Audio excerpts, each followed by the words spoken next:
make sure, just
Quinnipiac athletics are back in action, and QU teams are already making headlines within the MAC. And it was a big summer for some former Quinnipiac athletes as they gained some national attention. All that and much more. Sports Paws starts right now.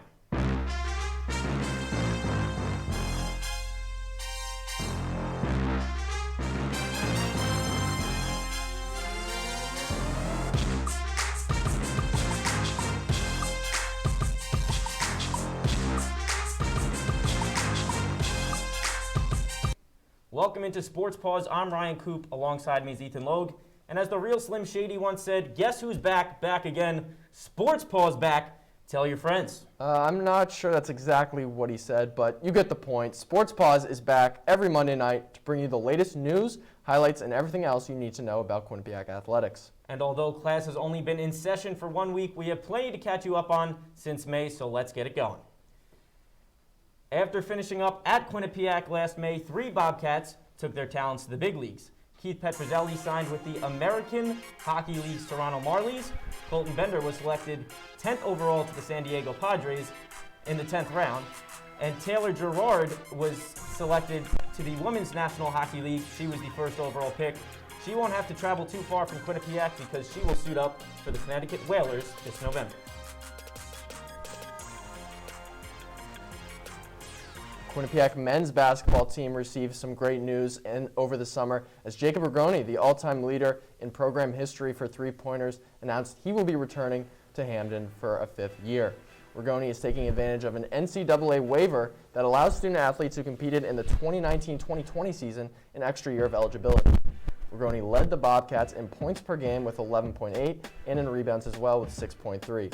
Rigoni is also one of 17 players in Division I history to surpass the 1,000 point threshold. And the biggest news in college athletics this summer, without a doubt, was the NCAA ruling to allow college athletes to make money off their name, image, and likeness. This new rule means college athletes have the freedom to sign sponsorship deals and get paid for the first time in NCAA history. One company who has taken advantage of this new rule is Barstool Sports.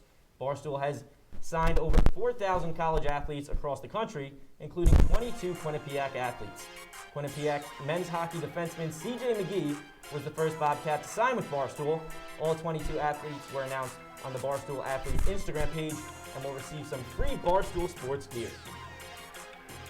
The MAC released its preseason coaches poll for the 2021 men's soccer season, and the Bobcats placed atop the poll, receiving 115 first-place votes. Quinnipiac fell to Monmouth last year's MAC title game during the shortened season after going 5-1 in the regular season. Fairfield and the reigning champion Monmouth Hawks tied for the second most votes in the poll with 96 votes apiece. Quinnipiac defeated Boston College in their season opener before taking on UMass Lowell.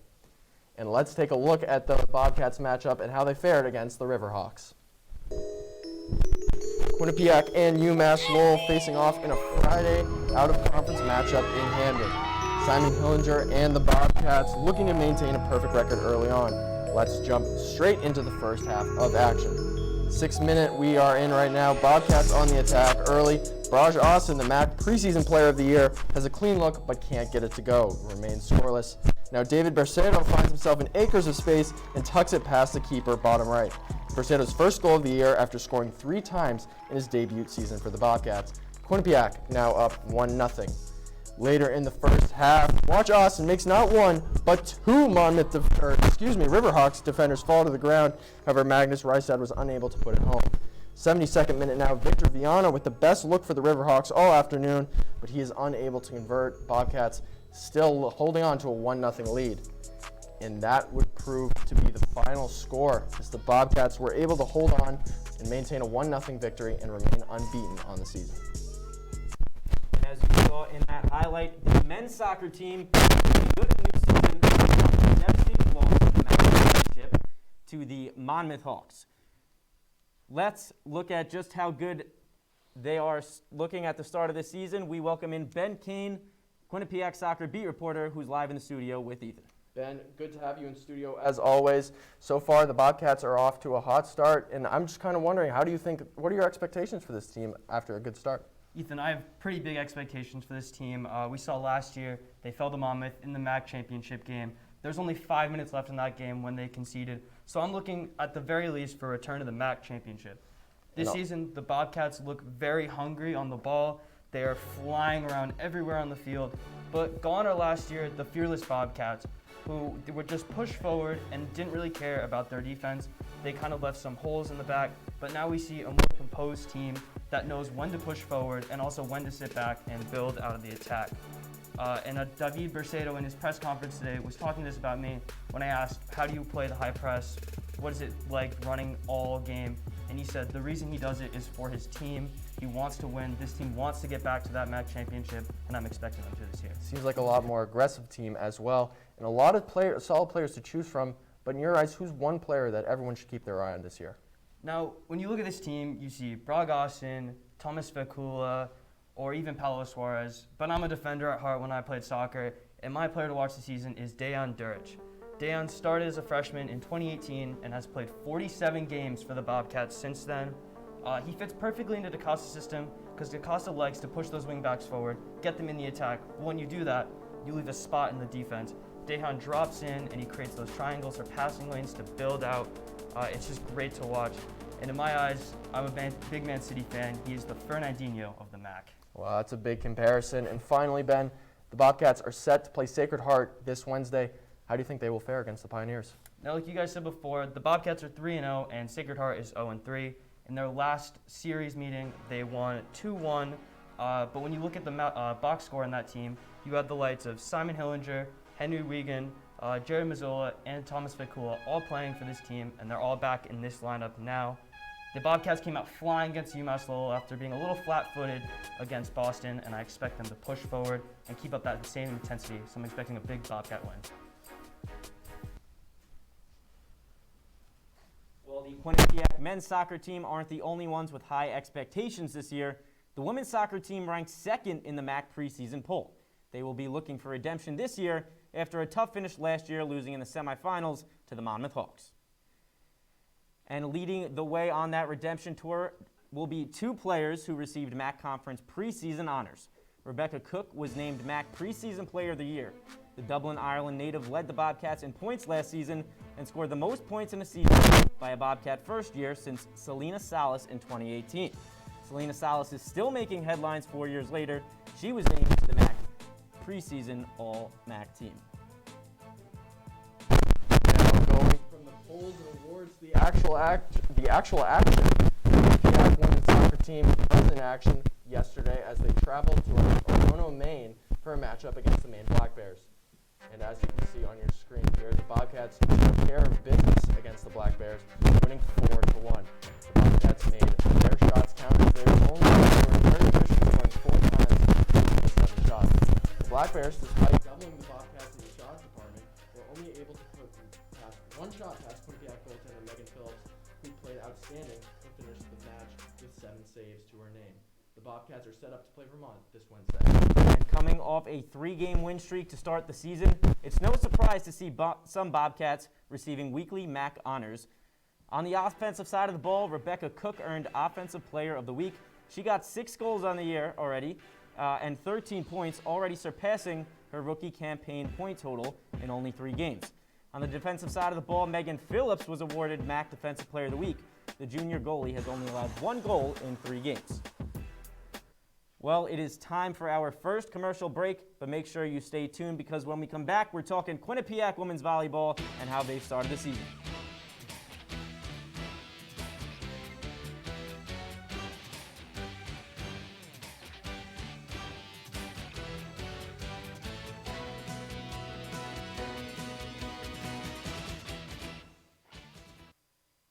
I know what you're thinking. I need a job. I need a new career. Well, I've been there. I've been there. I've been there. I wasn't happy with what I was doing. After high school, I didn't have a plan. I just wanted to start working. I got laid off twice, but you gotta keep going. You just need the right skills. Find an apprenticeship. I found a 2-year IT program. I found a medical course online. I'm now a consultant in the tech space. You have more options than you think. You can do this. You will find something. You will find something new. I know what you're thinking. I need a job. I need a new career. Well, I've been there. I've been there. I've been there. I wasn't happy with what I was doing. After high school, I didn't have a plan. I just wanted to start working. I got laid off twice, but you gotta keep You going. just need the right skills. Find an apprenticeship. I found a 2-year IT program. I found a medical course online. I'm now a consultant in the tech space. You have more options than you think. You can do this. You will find something. You will find something new.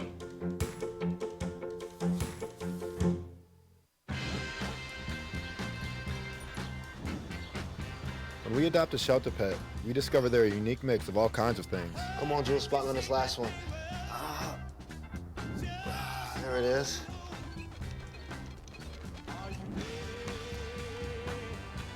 Keep going with it. Leo. They're a little bit of a lot of things, but they're all pure love.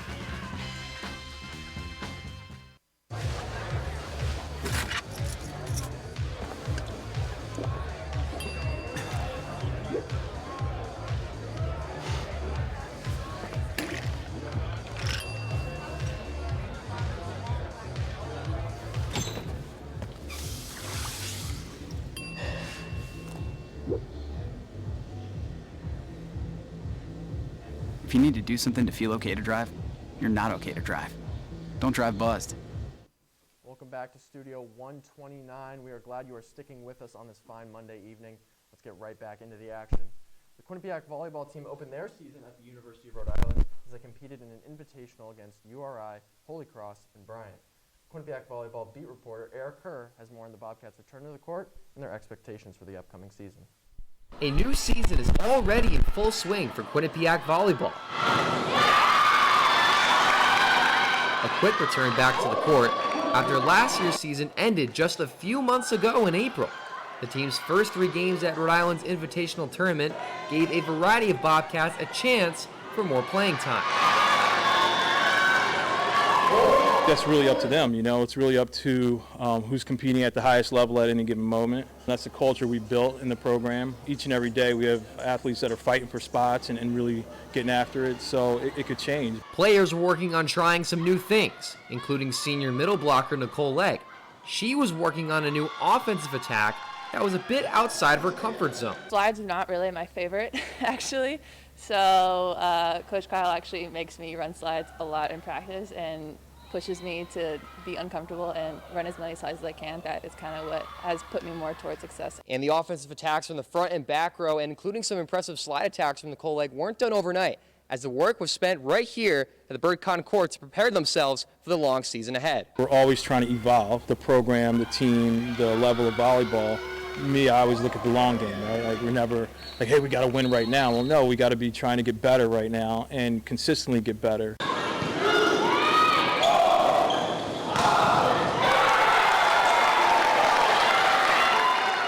Playing through that noise from opposing Rhode Island fans by just Game 2 was something that was good for Quinnipiac to see sooner rather than later. It was exciting with our first weekend to have that atmosphere, get the younger girls to see what college volleyball is really about. Excited to get our own crowd at our games and really use that momentum on the court and fire us up when we get each point. At the end of the day, the goal remains the same: win the MAC championship. The ring. For sure. I mean, last year I might as well go for it, yeah. Why not go for the ring? Everyone has the same goal. We want the ring. Eric Kerr, Q30 Sports. After beating Holy Cross, Quinnipiac volleyball would look to keep the strong start going as they faced the University of Rhode Island. After taking the first set 25-16, the Rams fought back to take sets 2, 3, and 4. Maggie Baker led the Bobcats with 17 kills, while Claire Wagner and Tori Britton led Rhode Island with a combined 22 kills.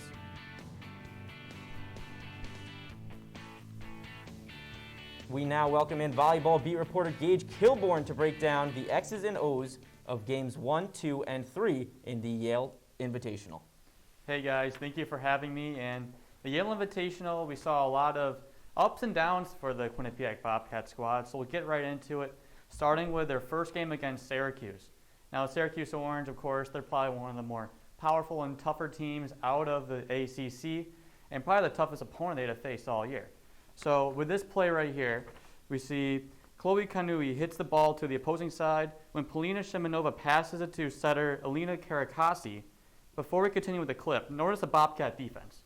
They have 3 up front and then 3 in the back, and they're so spread out that they're not expecting this incredible spike by Markova.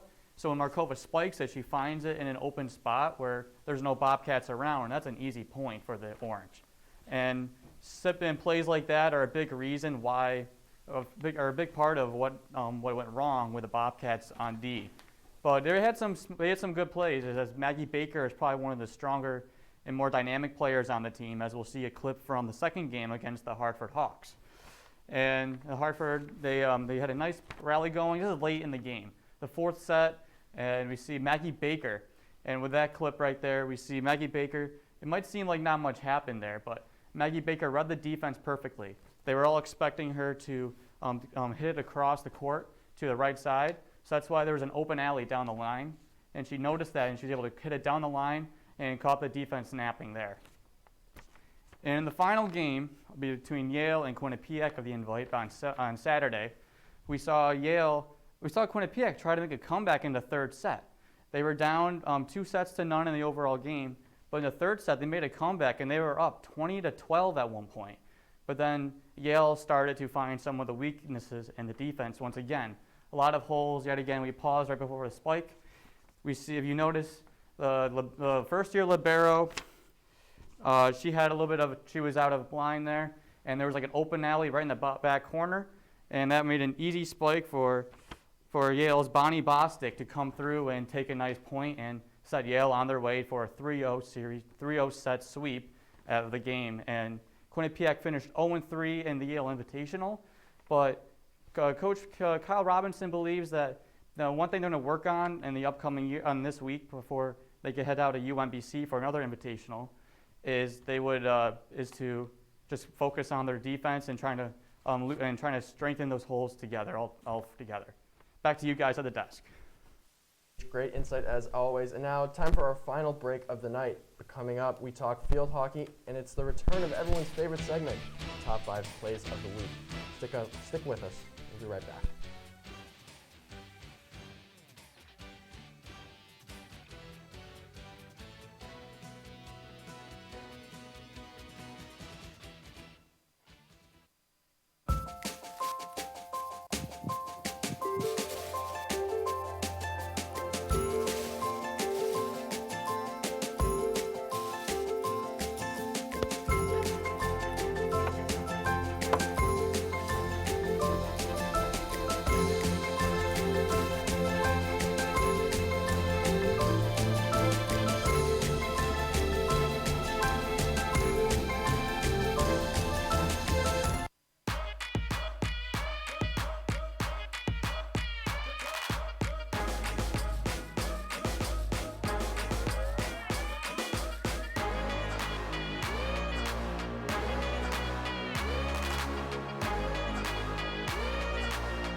Welcome back to Sports Paws. We only have a few moments left, but Ethan, it wouldn't be Sports Paws if we didn't do the top 5 plays. So how about I take the odds, you take the evens? Sounds good. Get it going. So starting out, top 5, first one of the semester, we kick things off with volleyball at the URI Invitational. Here we have first-year Alexander Tannen, who picks up a big-time kill during her first ever start as a Bobcat. URI would win 3-1. Play number 4, we stick with volleyball. CX up against Syracuse. Off the set, Chloe Cahonig and Georgia Fluffy is going to spike this one for a wicked kill.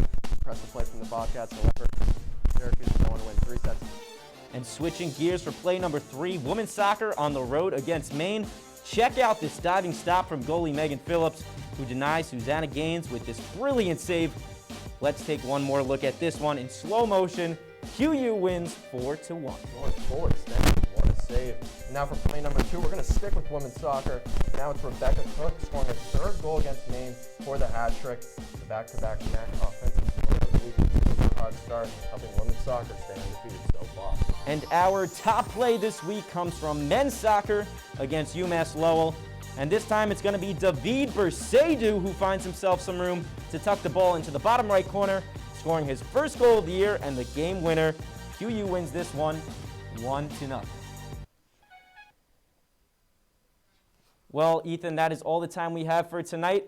Let's make sure to tune in each week to stay up to date with all things Quinnipiac athletics. And be sure to follow us on Twitter and Instagram at Q30 Television and download the Q30 TV app in the App Store. For Ryan Coop, I'm Ethan Logue. Thanks for joining us up to finish your Labor Day.